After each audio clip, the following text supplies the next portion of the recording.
Welcome to YOUCANIC. Today on YOUCANIC we have a 2020 Honda Civic, and on this Honda Civic we're going to go over how you change out your map lights.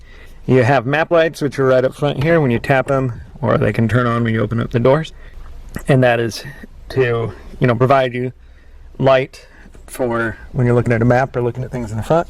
And then you have a dome light that's in the center of the vehicle. So we'll start with this one. This is the map light that's up front, right by the right above the gear selector. So the map light, to replace both sides, are the same concept. Take a nice, good small screwdriver, and you're just going to get in there and just kind of pop it down.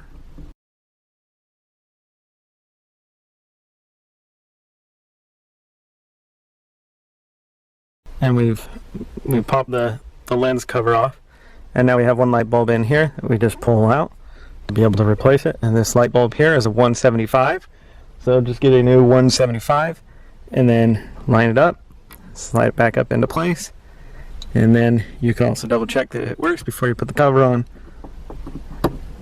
And then we just pop that straight on, and that would be how you'd replace your map light on your 2020 Honda Civic. Thanks for watching YOUCANIC, where you can be the mechanic.